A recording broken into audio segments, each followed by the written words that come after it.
Welcome to the News Hour. In Southeast Asia today, a major earthquake rocked Myanmar and surrounding countries, collapsing multiple buildings and complicating rescue efforts. As of now, more than 140 people have reportedly been killed across 3 cities in Myanmar, and at least 10 in neighboring Thailand have died. The epicenter of the 7.7 magnitude quake was near Myanmar's second largest city and was followed by a 6.4 magnitude aftershock. Debbie Edward of Independent Television News has the latest from Bangkok, Thailand. The man filming shouted a warning, but it took just 3 seconds for the entire skyscraper to collapse. He kept recording as he and his co-workers fled in terror and were engulfed in dust. Across Bangkok, people watched in horror as the building, with a construction crane on top, crumpled to the ground following a massive earthquake. A major rescue operation swung into action with 90 people trapped in the mound of rubble and twisted metal. The epicenter was in neighbouring Myanmar, where it struck during Friday prayers. This mosque caved in on the worshippers inside.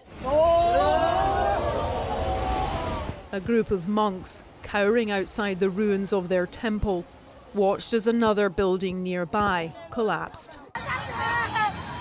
At Mandalay Airport, passengers and staff crouched in fear on the tarmac as the tremors continued. In the Burmese capital, the General Hospital was quickly overwhelmed. The sounds of heart monitors and screams of pain, punctuating an air of chaos in a mass casualty area. For the past 4 years, Myanmar has been gripped in a bloody civil war, and now nature has inflicted a disaster on its people. The country is largely cut off from the world, and communications inside are restricted. So the scale of loss they are facing is still unknown. We will know the scale of the damage as we move forward, but we can imagine, as our colleague already said, that the impact will be quite significant. The quake hit at around 1 p.m. local time and was so powerful it reached the Thai capital hundreds of miles away, causing its many high-rise buildings to sway, some rooftop pools producing crashing waves like the ocean, while others created cascading waterfalls. In a city not used to earthquakes, panic took hold and crowds fled for the safety of the outdoors. Hospital patients were evacuated onto a road, while a restaurant became a safe haven for these babies from a neonatal unit.